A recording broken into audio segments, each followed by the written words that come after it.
BRK news. మనం ఈ మధ్య కాలంలో ఆంధ్రప్రదేశ్ రాష్ట్రంలో ఐపీఎస్ వర్సెస్ ఐపీఎస్ అనే ఒక ఫైట్‌ని మనం చూసాం. అందులో ముఖ్యంగా ఎవరైతే సునీల్ నాయక్ ఐపీఎస్ ఉన్నారో ఆయన అరెస్ట్ చేయడం కోసము ఆంధ్రప్రదేశ్ రాష్ట్రం నుంచి ఒక ఐపీఎస్ వెళ్ళడము, అక్కడికెళ్ళిన తర్వాత పరిణామాలు.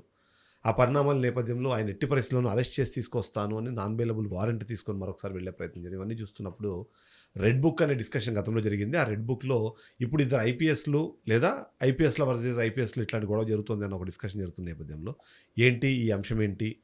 దీనివల్ల రాష్ట్రం పరువు ఏం జరుగుతుంది? ఆ డిస్కషన్ చేసే ప్రయత్నం చేద్దాం. మనతో పాటు డాక్టర్ బాలా గారు ఉన్నారు. డాక్టర్ బాలా గారు, ఇప్పుడు ఒక ఐపీఎస్ ఆఫీసర్ మీద ఆంధ్రప్రదేశ్ రాష్ట్రంలో కేసు అయింది. ఆయన అరెస్ట్ చేయడానికి ఏపీ నుంచి ఇంకొక ఐపీఎస్ ఆఫీసర్ వెళ్ళడము, బీహార్లోని కోర్టులో ఆయనకి చుక్కెదురవ్వడము, ఆయన మళ్ళీ వాపసు రాకుండా ఎట్టి పరిస్థితుల్లో అరెస్ట్ చేసి తీసుకొస్తారని చెప్పి అక్కడే తిష్ట వేసి కూర్చుని చెప్పి కొన్ని వార్తలు వినిపిస్తున్నాయి. ఎలా చూడాలంటారు దీన్ని? అండ్ ఇలాంటి ఒక పరిస్థితి నిజంగానే ఏ రాష్ట్రానికైనా అవసరమా? కొన్ని సందర్భాలలో IPS officer suppose home state నుంచి వేరే సర్వీస్ స్టేట్లలో ఉండడం కామన్. హోమ్ స్టేట్స్లలో వాళ్ళు ఏదైనా గొడవలు జరిగి ఇష్యూస్ జరిగి ఇట్లాంటి ఏదైనా క్రైమ్లో ఇన్వాల్వ్ అవుతే అలాంటి సందర్భాలలో వెళ్ళి చేయడంలో తప్పలేదు. డ్యూటీ డిశ్చార్జ్ చేసేటప్పుడు శాంక్షనింగ్ అనేది కొన్ని ఉంటాయి, రైట్? ఆఫీసరు మీ బిలాంగింగా కాదు, బీహార్ క్యాడర్ డిప్యుటేషన్ మీద వచ్చాడు. డిప్యుటేషన్లో డ్యూటీస్లో ఉన్నప్పుడు అతను చేసిన వర్క్ డిశ్చార్జ్ చేసేసారు, వెళ్ళిపోయింది. అవునా? క్రైమ్ ఎప్పుడు కట్టారు? 24లో గవర్నమెంట్ చేంజ్ ఆఫ్ గవర్నమెంట్ తర్వాత క్రైమ్ కట్టారు. అవునా? ఇప్పుడు చేంజ్ ఆఫ్ గవర్నమెంట్ వచ్చిన తర్వాత క్రైమ్ కట్టారు అంటే ఆయన ఆ రోజు డిశ్చార్జ్ చేసి వెళ్ళిపోయిన డ్యూటీ దెరెన్స్ మ్యాటర్. ఆయన ఇప్పుడు క్రైమ్ ఏం చేశాడు అనేది ఏంటంటే ఒక వ్యక్తిని కస్టోడియల్ టార్చర్ చేశారు. ఆ కస్టోడియల్ టార్చర్లో he's one of the part అనేది వీళ్ళు తీసుకొచ్చారు. పార్ట్ అంటే ఎట్లా? ఈయన డైరెక్ట్గా కొట్టాడా? ఈయన ఇన్స్ట్రక్షన్స్ ఇచ్చాడా? ఇన్స్ట్రక్షన్స్ ఇస్తే ఓరల్ ఇన్స్ట్రక్షన్సా లేకపోతే రిటర్న్ ఇన్స్ట్రక్షన్సా ఏంటి అనేది చాలా ఇంపార్టెంట్. ఇప్పుడు ఆ ఇన్స్ట్రక్షన్స్ ఉన్నాయి అని చెప్పే సందర్భాలలో ఒక ఐపీఎస్ ఆఫీసర్, ఇక్కడున్న ఐపీఎస్ ఆఫీసర్ వెళ్ళి ఆ ఐపీఎస్ ఆఫీసర్ని అరెస్ట్ చేయాలని అనుకున్నారు. వెరీ వెల్, బాగుంది. ఇప్పుడు ఇద్దరు ఐపీఎస్ ఆఫీసర్లే కదా. ఇప్పుడు ఆయన రూల్ ఆఫ్ లా పాటించలేదని చెప్పేసి నువ్వు క్రైమ్ కట్టి నువ్వు ఇన్వెస్టిగేషన్ చేస్తున్నావు. ఇప్పుడు నువ్వు పాటించావా పోనీ? మరి ఇదే ప్రిన్సిపల్ ఆఫ్ లా నీకు అప్లై అవుదా? ఎందుకంటే నువ్వు ఒక స్టేట్ నుంచి ఇంకో స్టేట్లోకి నువ్వు వెళ్తున్నావు అన్నప్పుడు ఏ రూల్ పాటించాలి, ఏమేమి చేయాలి, పాస్పోర్ట్ తీసుకువెళ్ళాలా లేదా, అక్కడ లోకల్ పోలీస్ స్టేషన్లో ఇన్ఫార్మ్ చేయాలా లేదా, ఇచ్చి అఫీషియల్ రైట్లో వెళ్ళాలా లేదా అనేది ఇవన్నీ ఉన్నాయి కదా ప్రొసీజరు. మరి అవన్నీ మిస్ అయిపోయినప్పుడు మరి వీలు చేసింది ఏంటి ఈ ఆఫీసర్లు? అంటే ఇక్కడ ఐపీఎస్ అనేది నాకు తెలిసినంత వరకు, నేను కూడా సివిల్స్కి ట్రై చేసి ఉన్నవాడినే కాబట్టి ఇండియన్ పోలీస్ సర్వీస్ అనేది ఈరోజు పక్కన పెట్టేసి ఇండియన్ పొలిటికల్ సర్వీసెస్ అనేది అయిపోయింది. ఇండియన్ పొలిటికల్ సర్వీసెస్ అయిపోయింది. ఏంటి అంటే చేంజ్ ఆఫ్ గవర్నమెంట్ రాగానే సెట్ ఆఫ్ ఐపీఎస్లు అట్ట వెళ్ళిపోతారు, సెట్ ఆఫ్ ఐపీఎస్లు ఇలా వచ్చేస్తారు. వాళ్ళ మీద వీళ్ళు అరే బాస్ మీరందరూ ఒకే అసోసియేషన్ అనేది మీకు ఎందుకు అర్థం కావట్లా? మీకంటూ ఐపీఎస్లోకి ఒక అసోసియేషన్ ఉంది, దాంట్లో మీరందరూ మెంబర్స్ కదా. రైట్ ఆర్ రాంగ్ అనేది మీరు లా ప్రకారంగా పోండి, కానీ ఈ పొలిటీషియన్ యొక్క వెంజన్స్ గురించో పొలిటీషియన్స్ యొక్క విషన్ విల్ గురించో మీకు ఏమొస్తుంది నాకు అర్థం కాల. అంటే కేసు ఉంది, దానికి ఒకటి కేసు ఉన్నప్పుడు ఆయన పేరు ఉంది, ఇన్వెస్టిగేషన్ చేయాలి, రమ్మని పిలిచారు, రావట్లేదంటే ఇప్పుడు నేను ఒక విషయం చెప్తాను అండి.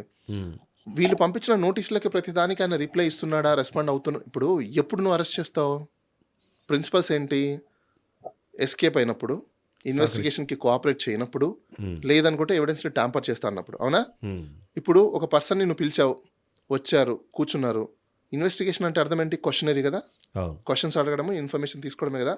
ఆయన రాసి నీకు పంపించినప్పుడు నీకేంటబ్బా నొప్పి నాకు అర్థం కాల. ఇప్పుడు ఒక పెద్ద ట్రెండ్ అయిపోయిందండి. ఇప్పుడు ఆయన వచ్చి నా స్టేషన్లోనే నా హౌస్లోనే కూర్చొని నాకు ఇన్ఫర్మేషన్ ఇవ్వాలి, నేనే రికార్డ్ చేసుకుంటా అంటాడు. అరే దానికంటే ఎవిడెంటల్ రికార్డ్ ఆయన రాసి సైన్ చేసి పంపిస్తున్నప్పుడు దాన్ని నువ్వు ఎందుకు కన్సిడర్ చేయట్లేదు? అది నువ్వు కన్సిడర్ చేయకుండా నేను అరెస్ట్ చేస్తా అంటే ముందు ఆ ఆఫీసర్ ఎవరైతే ఎస్హెచ్ఓ ఉన్నారో లేకపోతే ఇన్వెస్టిగేషన్ ఆఫీసర్ ఉన్నారో ఎవరైతే ఐపీఎస్ ఆఫీసర్లు ఉన్నారో ముందు వాళ్ళ మీద కేసు కట్టాలి. ఎందుకు చెప్పనా? Direction of duties, mind application నీకు లేదు అక్కడ. నీకు బేసిక్ మైండ్ అప్లికేషన్ లేనప్పుడు నువ్వు ఎట్లా ఇన్వెస్టిగేషన్ చేస్తావు భయ్యా? నాకు అర్థం కాల. రైట్, ఎందుకంటే నీకు నాలెడ్జ్ లేదు. End of the day confiscation అనేది ఏంటి? నువ్వు కాదు ఒక మెటీరియల్ని నువ్వు కాన్ఫిస్కేట్ చేసేసుకుంటావు. కన్ఫెస్ అవడం ఏంటి? కన్ఫెస్డ్ అయిన దాన్ని నువ్వు కాన్ఫిస్కేట్ చేసుకుంటావు, అంటే నీ దాంట్లోకి మొత్తం దాన్ని తీసేసుకోవడం. ఇప్పుడు ఈయన కన్ఫెస్ చేస్తున్నాడు కదా, ఏది పలాంది ఆయన కన్ఫెస్ చేసి ఇన్ఫర్మేషన్ నీకు ఇచ్చినప్పుడు అంటే నువ్వు రాస్తేనే కరెక్టా, ఆయన రాస్తే తప్పు కదా. ఇప్పుడు నువ్వు రాసిన దాంట్లో తప్పులు ఉంటాయి కదా, ఇప్పుడు ఆయనే రాసి ఏదైతే అడ్మిట్ ఇచ్చాడో అదే నువ్వు రాసుకో, సంతకం పెట్టిమని చెప్పు, పెట్టిస్తాడు. There ends matter. నువ్వు అంత ఈజీగా ఉన్న ఇన్వెస్టిగేషన్ని వర్చువల్ తీసుకో. ఒక ఐపీఎస్ ఆఫీసర్ కదా, ఒక ప్లేస్లో ఇప్పుడు పొజిషన్లో ఉన్నాడు కదా, నువ్వు ఇప్పుడు ఆయనను అరెస్ట్ చేయాలంటే ప్రొసీజర్స్ నీకు తెలీదా? మీరే అంటున్నారు ఇప్పుడు ఆయన ఇన్ఫ్లుయెన్స్ చేయగలగడమో లేకపోతే ట్యాంపర్ చేసే కెపాసిటీ ఎగ్జాక్ట్లీ. కాబట్టి ఐపీఎస్ తీసుకొని రావాలి. నేను ఇన్ఫ్లుయెన్స్ ఎవరిని చేస్తానని ఆయన కేసు ఏంటి? రఘురామకృష్ణరాజు అనే అక్కడ ఇన్ఫ్లుయెన్స్ ఎవరిని చేయగలుగుతారు? విట్నెస్ కంప్లైంట్ ఇచ్చిన విట్నెస్లు ఎవరు? అంటే అక్కడ చాలా వేరియస్ పీపుల్ వచ్చారు కదా, ఒక సూపరింటెండెంట్, పోలీసులు అంతేనా? పోలీసులు వీళ్ళు కదా, ఏ క్యాడర్ వాళ్ళు? డాక్టర్ కూడా, ఏ స్టేట్ క్యాడర్ వాళ్ళు? ఏపీకి సంబంధించిన. ఇప్పుడు ఏపీ పోలీసులు అంతా ఇప్పుడు మీరే కదా ఇన్వెస్టిగేషన్ చేస్తున్నారు. మీ కంట్రోల్లో ఉందా? బీహార్ క్యాడర్ లో కంట్రోల్లో ఉందా? ఈయన కంట్రోల్లోనే ఉంది. మరి బీహార్ కంట్రోల్లో అయినా మిమ్మల్ని మీ పోలీసు వాళ్ళు ఇన్ఫ్లుయెన్స్ చేయడం ఏంటి? అంటే మీరు అంత పూరుకున్నారా? అంటే మీరు ఇన్ఫ్లుయెన్స్ అయిపోతున్నారా? అంటే మీ టీం మీకు పని చేయట్లేదా? దట్స్ క్వశ్చన్ కదా. ఆయన ఇన్ఫ్లుయెన్స్ చేస్తున్నాడంటే అర్థం స్టేట్ పోలీసు మీ చేతుల్లో ఉందా లేకపోతే అక్కడ ఉందా? బీహార్లో ఆయన బీహార్ పోలీసు కాబట్టి డీజీ ర్యాంక్లో ఉన్నాడు కాబట్టి అక్కడ వాళ్ళని ఇన్ఫ్లుయెన్స్ చేశారంటే దెర్ ఈస్ అ రీజనబుల్. ఇక్కడ వాళ్ళని ఇన్ఫ్లుయెన్స్ చేశారంటే వాట్ ఈజ్ నాన్ సెన్స్? పోనీ ఆయన ఏమన్నా మళ్ళీ రాగలుగుతాడా? లేదు, డిప్యుటేషన్ 3 years, మహా అయితే ఎక్స్టెన్షన్ చేస్తే ఇంకో 1 year, ఇంకా ఎక్స్టెన్షన్ చేస్తే 1 year, అంతేగాని పర్మనెంట్ రాలేడు కదా. మరి ఎట్లా పోయి నాకు అర్థం కాలేదు, ఏ బేసిస్ మీద నువ్వు ఇన్ఫ్లుయెన్స్ చేస్తావు అని చెప్పేసి నువ్వు అప్రహెన్షన్ ఫీల్ అవుతున్నావు? It's valid, invalid, it's not a valid. అయితే ఇప్పుడు ఆయన సునీల్ నాయక్ ఒక స్టేట్మెంట్ ఇచ్చారు. స్టేట్మెంట్ ఇన్ సెన్స్ అంటే ఆయన ఒక ట్వీట్ చేశారు. అందులో ఏం చెప్తారంటే, రఘురామకృష్ణరాజు నాకు కాల్ చేశారు, నేను ఆన్సర్ చేయలేదు. హీ టెక్స్ట్ మీ సేయింగ్ ఏంటి అంటే, మీరు పివి సునీల్ కుమార్ ఐపీఎస్ అప్పుడున్న సిఐడి చీఫ్, అప్పుడున్న chief plus chief minister of Andhra Pradesh at the time ఎవరు, వైఎస్ జగన్మోహన్ రెడ్డి, వాళ్ళిద్దరు పేర్లు మీరు చెప్పాలి, చెబితే దెన్ ఐ కన్సిడర్, లేకపోతే మిమ్మల్ని కేసులు ఇరికిస్తాను అని చెప్పి ఆయన టెక్స్ట్ చేసినట్టే చెప్తున్నాను. అంటే ఇప్పుడు ఇన్ఫ్లుయెన్స్ చేస్తోంది ఆయన అనుకోవాలా, లేకపోతే ఈయనకి ఇన్ఫర్మేషన్ ఇచ్చారనుకోవాలనా? దాన్ని మరి అలాంటి ఒక ప్రయత్నం చేస్తున్నాడు, మళ్ళీ ఆయన మీద ఎలాంటి చర్యలు తీసుకోవాలి ఏంటి, దాని మీద లీగల్? ఇక్కడ ఇన్ఫ్లుయెన్స్ కాదు, అబెట్టింగ్ అంటారు దీన్ని బేసికల్గా. ఓకే, థ్రెటనింగ్, అబెట్టింగ్ అని అంటారు. ఇలా చేసినందుకు ముందు స్పీకర్ మీద యాక్షన్ తీసుకోవాలి. స్పీకర్ మీద క్రైమ్ కట్టాలి. ఎక్కడ కట్టాలి? సునీల్ నాయక్ ఆయన హోమ్ టౌన్లోనే కట్టాలి. ఎందుకంటే ఇలా బెదిరింపులు ఇలాంటి చాటింగ్ వస్తున్నాయని చెప్పి అక్కడ అక్కడ ఇన్వెస్టిగేషన్ చేయాలి. ఆయన ఎందుకు చేయలేదో మనకు తెలియదు. చేసి అప్పుడు ఆయన వారెంట్ తీసుకొని ఇక్కడ వచ్చి ఇలా నెత్తుకోవాలి ముందు. That is correct procedure. మరి ఆయన I don't know, but I know Sunil Nayak. కానీ but he's a very knowledge person. Cyber క్రైమ్స్లలో, సైబర్ లాస్లలో వాటిలో ఇట్స్ వెరీ ఎక్స్పర్ట్, మంచి నాలెడ్జ్ ఉన్న వ్యక్తి. Personally I know. కానీ ఎందుకు మరి ఈ స్టెప్స్ తీసుకోలేదో I don't know. Maybe somehow ఈ టెన్షన్స్ వల్ల, అప్రహెన్షన్స్ వల్ల ఏదైనా ఉందేమో తెలియదు. కానీ అసలు నిజం అనుకుంటే అక్కడ ఉన్న డీజీపీ ఇమీడియట్లీ యాక్షన్ తీసుకొని ఇక్కడ ఉన్న డీజీపీకి వాయించి పడేయచ్చు. How can you do that? You are being an IPS officer and he's on also IPS officer and DG rank cadre person. If they lodge a complaint against of you and your people, what will happen? Is this a way? నిన్న కూడా ఒక interest update అదేంటంటే, వీళ్ళు warrant apply చేశారు, court సరే okay వెళ్ళి తీసుకురండి అన్నారు. అన్న తర్వాత ఒక డౌట్ వచ్చింది వాళ్ళకి, అక్కడ ఏం జరిగింది అసలు అని అడిగితే అప్పటి వరకు చెప్పలేదంట. అక్కడ చెప్పారు ఏంటంటే, మేము వెళ్ళాము, ట్రాన్సిట్ వారెంట్ తీసుకెళ్తే ఆయన మ్యాజిస్ట్రేట్ కొట్టిపడేశాడు, నువ్వు అసలు ప్రాపర్గా రాకుండా కేసు ఏంటి, ఇన్ఫర్మేషన్ ఏంటి ఇవ్వకుండా మీరు ఎట్లా వస్తారు, రారు, నెక్స్ట్ 1 month వరకు మీరు అరెస్ట్ చేయకూడదు అని చెప్పేసి ఆయన అక్కడ చెప్పారు. ఆర్డర్ ఉన్నప్పుడు వీళ్ళు చేయడానికి ఈ జడ్జి అడిగారంట, అసలు మీరు నాకు ఎందుకు చెప్పలేదు అని. సో ఇప్పుడు అది ఏదైతే వీళ్ళు ఇచ్చిన non bailable warrant, suppression of information, misleading of the court, it's nothing but leads to be a disciplinary action against of those officer who filed an application. It's a very conspiracy. Then ఇవాళ immediately కానీ ఎవరైనా writ వేసి మాత్రం వీళ్ళ మీద action తీసుకోమంటే మాత్రం అయిపోయి team మొత్తం ఎగురుతుంది. ఓకే, పెట్టేసి, ఎందుకంటే జడ్జి కూడా ఇప్పుడు ఐడెంటిఫై చేసినారు కాబట్టి టీం మొత్తం ఎగురుతుంది. సో కింగ్ పింగ్ అనేది వాడు బయటకు రావాల్సి వస్తుంది అప్పుడు. లేకపోతే యూజువల్లీ అయితే ఇప్పుడు వాళ్ళు అక్కడ దాన్ని వెకేట్ చేయించిన తర్వాత ఇక్కడ వీళ్ళు తీసుకోవాలా? డెఫినెట్లీ అక్కడ నువ్వు ఛాలెంజ్ చేయాలి. ఈవెన్ ఇక్కడ మీరు వారంటీ తీసుకెళ్లారనుకోండి, అక్కడ వాళ్ళు బెయిల్ ఇస్తే ఏం చేయడానికి లేదు. ట్రాన్సిట్ బెయిల్స్ ఉంటాయి. ట్రాన్సిట్ బెయిల్ ఇస్తే నువ్వేం చేస్తావు? అరెస్ట్ చేయకూడదు అన్నది బెయిల్ ఇస్తే ఓకే. సో ఫైనల్లీ ఇప్పుడు ఈ వ్యవస్థల మధ్యలో ఇలాంటి గొడవ, ఎందుకంటే ఎప్పుడైనా సరే ఎవరైనా ఐపీఎస్ ఆఫీసర్ను, ఐఏఎస్ ఆఫీసర్ని తిట్టంగానే ఈ ఐఏఎస్ల ఐపీఎస్ల సంక్షేమ సంఘం అట్లాంటిది బయటకు వచ్చి చెప్తా ఉంటారు, ఇట్లా మీరు అన్నారు కరెక్ట్ కాదు అట్లా ఇట్లా అని. ఏపీ మన తెలంగాణలో చూసాం స్పెసిఫిక్గా. సో ఇప్పుడు ఆ వ్యవస్థలోని ఇద్దరి మధ్యలో ఫైట్ జరుగుతుందా, లేకపోతే ఆ వ్యవస్థలో ఉన్న ఇద్దరిని తీసుకొని? ఇద్దరి మధ్యలో ఫైట్ లేదండి. ఇక్కడ ఏమైపోతుందంటే focal non focal is very simple. ఫోకల్లోకి వచ్చిన వ్యక్తి ఇప్పుడు ఏంటంటే నేను చూపించుకోవాలనడానికి చేస్తున్న చర్యలు ఇవన్నీ. I'm very sorry to say, in case నేను కూడా యూపీపీఎస్సీ క్లియర్ చేసి ఉంటే ఈ ఐఏఎస్ ఐపీఎస్ అయిండేవాడిని. ఇప్పుడు నేనున్నా కూడా I won't do such kind of childish act. We are all constitutional personalities, we know what the constitution and rule of law. That rule of law we need to be implement. Maybe today that rule of law, it applies to you and your favorism or your vengeance. That same rule of law will apply for someone else also. అప్పుడు నీ మీదకి వచ్చినప్పుడు పరిస్థితి ఏంటి బేసికల్గా?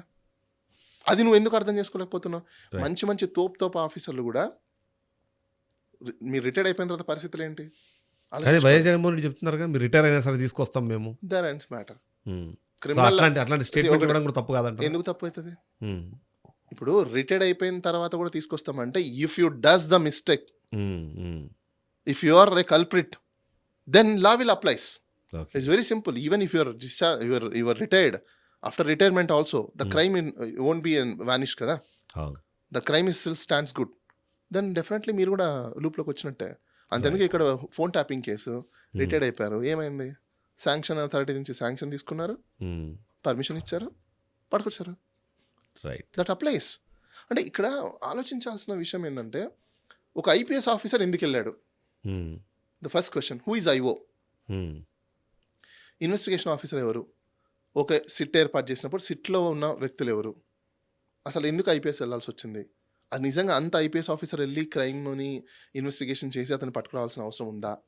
అసలు ఆ crime ఏంటి? కొట్టారా లేదా? కొట్టుంటే కొట్టారని చెప్తావు, లేదంటే లేదని రాస్తావు. ఇప్పుడు ఆయన నేను కొట్టలేదన్నాడు అనుకోండి, నువ్వు అదే కదా రాయాలి. లేదు ఇది ఇతను కొట్టాడు అని చెప్పేసి నువ్వు రాశాడు అనుకో, ఆయన ఏమంటాడు? నో నేను రాయలేదంటావు. నువ్వు ఛార్జ్ షీట్ ఎందుకు వెళ్ళేది ఇప్పుడు దాకా? ఇవాళ పివి సునీల్ కుమార్ ఒక పోస్ట్ పెట్టారు. పోస్ట్ ఏంటంటే అసెంబ్లీలో ఉన్న ఎమ్మెల్యేలు అందరూ కలిపి క్రికెట్ మ్యాచ్ పెట్టుకుని క్రికెట్ ఆడుతున్నప్పుడు రఘురామ కృష్ణరాజు గారు బ్యాటింగ్ ఆడి రన్ను తీసే క్రమంలో కింద పడ్డారు. కింద పడితే ఆయనకి ఫ్రాక్చర్స్ అయ్యాయి, ఒక 2 ఫ్రాక్చర్స్ అయ్యాయి. సో పివి సునీల్ కుమార్ ఇవాళ ఏమడుగుతారంటే జస్ట్ కింద పడితేనే ఆయన ఎముకలు ఇరిగినాయి అంటే ఆయన చెప్పే ప్రకారం మేము టార్చర్ చేసి ఆయన్ని భయంకరంగా కొట్టి చేసుంటే మరి అప్పుడు కూడా ఎందుకు ఇరగలేదు అంటే ఇది ఆయన అలా తయారు చేసుకుంటున్నారు. అవును, if is a strong person కింద పడితే కూడా అట్లా మామూలు కింద పడ్డారు. That is correct. ఎందుకంటే ఇప్పుడు మీరు కింద ఫాల్ డౌన్ అవ్వడానికి ఫోర్స్గా హిట్ చేయడానికి చాలా డిఫరెన్స్ ఉన్నాయి. ఫోర్స్గా హిట్ చేస్తే కింద పడిన దానికంటే ఎక్కువ అవ్వాలి. ఇప్పుడు ఆయన చెప్పే ప్రకారం ట్రైనింగ్ ఇస్తారు కదా, ఎరగకుండా అట్లా కొట్టాలి అన్నది అట్లా ఉండదంట. ఎరగకుండా కొట్టాలి అనే దాంట్లో ఎక్కడ కొట్టాలి అనేది ట్రైనింగ్ ఉంటుంది తప్ప ఇరగాల ఇరగకూడదు అనేది మీ బాడీకి బట్టి ఉంటుంది. It's very simple. ఇప్పుడు ఆయన బాడీ తట్టుకోలేదు అనుకోండి, ఇరిగిపోయింది. తట్టుకునింది అనుకోండి, ఇరగదు. చాలా సింపుల్. ఇప్పుడు అలాంటిది ఆయన చెప్పిన పాయింట్ ఒకటి వ్యాలిడే.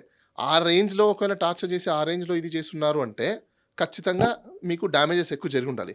ఓన్లీ స్మాల్ ఇంజరీస్ మాత్రమే అయ్యి ఉన్నాయి అంటే ఇప్పుడు ఆయన అన్న ప్రకారము నిజాలు బయటకు వస్తున్నాయి కదా అనేది ఒక పాయింట్. సో కింద పడగానే మీకు ఇన్ని బొక్కలు ఇరిగిపోయినప్పుడు మేము కొట్టింటే ఇంకా ఎక్కువ ఇరిగి ఉండాలి కదా, మరి ఇరగలేదంటే అర్థం ఏంటి అన్న క్వశ్చన్ ఆయన రేజ్ చేయడంలో తప్పలేదు. ఎందుకంటే ఈయన నన్ను కొట్టారు చేశారు అని చెప్పేసి అని ఇంత పెద్ద హంగామా చేస్తున్నారు కదా. ఆర్టికల్ 14 మీద ఎవరైనా ఫస్ట్ ఒక రిట్ వేయండి. ఈ పోలీస్ వాళ్ళు ఇలాంటి కస్టోడియల్ కేసెస్ ఎన్ని పెండింగ్ ఉన్నాయి, ఎన్ని కేసెస్లో ఇంత ఫాస్ట్ ట్రాక్ లాగా లేకపోతే ఫాస్ట్ ఇన్వెస్టిగేషన్ లాగా చేస్తున్నారు, ఈ కేసుకి ఎందుకు స్పెషల్ ఇంట్రెస్ట్ చూపించారు, మిగతా కేసులకు ఎందుకు చూపించాలా అనేది ఆర్టీఏ తీసుకొని కానీ రిట్ కానీ వేస్తే ఆర్టికల్ 14 వైలేషన్ జరుగుతుందని చెప్పేసి వాళ్ళ మీద పోలీసు వాళ్ళ మీద యాక్షన్ తీసుకోవాల్సిన పరిస్థితి వస్తుంది. ఎందుకంటే నువ్వు ఈ కేసు ఒకటి ఆ కేసు ఒకటి అనేది ఉండదు, ఏ కేసు అని నీకు ఒకటే. కానీ ఒక కేసుకి నువ్వు ఇంట్రెస్ట్ చూపించి చేస్తున్నావు అంటే what is your special interest in this case అనేది క్వశ్చన్ వస్తుంది. ప్రియారిటరైజ్ ఉండాలి కదా. 1 2 3 4 5 అంటే నువ్వు ఫస్ట్లో పెట్టిన కేసుని పక్కన పెట్టేసావు అంటే దాని అర్థం ఏంటి? What is your motive? Right. అంటే ఇక్కడ ఇంకా కొన్ని విషయాలు వస్తున్నాయి. వాళ్ళు ఏదో బ్యాంకులకు సంబంధించిన సిబిఐ ఇన్వెస్టిగేషన్స్ ఉన్నాయి, సిబిఐ ఫ్రాడ్లు ఉన్నాయి, సారీ బ్యాంకు ఫ్రాడ్స్ ఉన్నాయి, ఇవన్నీ బ్యాంకులకు సంబంధించిన ట్రాన్సాక్షన్స్ ఏవో ఉన్నాయి. డెఫినెట్లీ అది కూడా వ్యాలిడే కదా. మరి అలాంటప్పుడు ఆయన ఇన్ఫ్లుయెన్స్ చేస్తున్నారని చెప్పేసి మరి ఆయన కూడా లోపల పెట్టి ఉండాలి కదా. స్పీకర్ హోదాలో ఉన్నారు మరి ఆయన. No this is all political vengeance మీద మీరు అసలు మీ పాలిటిక్స్ ఎందుకు చేస్తున్నారా నాకు అర్థం కదా. మీ పొలిటికల్ వెంజెన్స్ గురించి సిగ్గుండాలి కాస్తేనా. I'm very sorry to say this. ఎందుకంటే ఇంకా ఎన్ని రోజులు ఈ చోర్ చూపి గేమ్స్ ఆడతారు? ప్రజలకు ఏదైనా చేయండి. రాజ్యాంగం మీకు పవర్ ఇచ్చింది. మీకు డబ్బులే కావాలనుకుంటే దోచుకొని వెళ్ళిపోండి అబ్బా. ఒక 5 ఏళ్ళు మొత్తం తినేయండి మొత్తం మీరే, ఇంకా వదిలేసండి ఇది రాష్ట్రాన్ని. మాలాంటి వాళ్ళు మంచి వాళ్ళు వస్తారు, నాలెడ్జ్ వాళ్ళు వస్తారు, కొంచెం రాష్ట్రాన్ని ఒక 10 ఏళ్ళలో 15 ఏళ్ళలో కాపాడతాం. ఈ ప్రజలకు కూడా ఏమైపోయిందో నాకు అర్థం కావట్లేదు. ఈ కుల పిచ్చి, మత పిచ్చి, రకరకాల పిచ్చిలు అయిపోతున్నాయి. నాది స్ట్రైట్ ఒకటే క్వశ్చన్ ఈ ప్రజలకందరికీ. మొన్న 2024లో మతం గురించి, కులం గురించి, లేకపోతే యాక్టర్ల గురించి ఓట్లు వేశారు కదా, ఏమొచ్చిందా మీకు? ఉమ్, ఏమొచ్చింది? మీరు పీకాల్సింది మీరే పీకుతున్నారు, మీరు కడుక్కోవాల్సింది మీరే కడుగుతున్నారు. యూజ్ ఏమన్నా ఉందా? yes. మీరే కదా నష్టపోయారు. ఎండ్ ఆఫ్ ద డే ఖర్చులు పెరిగిపోయాయి, బర్డన్స్ పెరిగిపోయాయి. ఏమైనా వచ్చిందా? ఉమ్, ఏమీ రాలే. పోనీ మీకు ఏమైనా మేలు జరిగిందా? ఏమీ లేదు. ఈసారన్నా కళ్ళు తెచ్చుకొని కొంచెం మీకు ఏదైనా వెరిఫై, చాలా ఇంపార్టెంట్ ఆస్పెక్ట్ ఏంటంటే ప్రజలు ఆలోచించాల్సింది, మనకు సస్టైనబుల్ వెలిఫేర్ ఇస్తున్నారా లేదా, ఉమ్, బేసిక్ కమ్యూనిటీస్, బేసిక్ నీడ్స్ మనకు క్లియర్ అవుతున్నాయా లేదా, దట్ ఈస్ వెరీ ఇంపార్టెంట్. బాబు, రాష్ట్రంలో వేల కోట్ల రూపాయలు ప్రాఫిట్ రావడం కాదు ఇంపార్టెంట్, రాష్ట్రం ఉండేది ప్రాఫిట్ల గురించి కాదు. రాష్ట్రం అప్పులు అంటే అప్పులు దేనికి అవుతున్నాయి?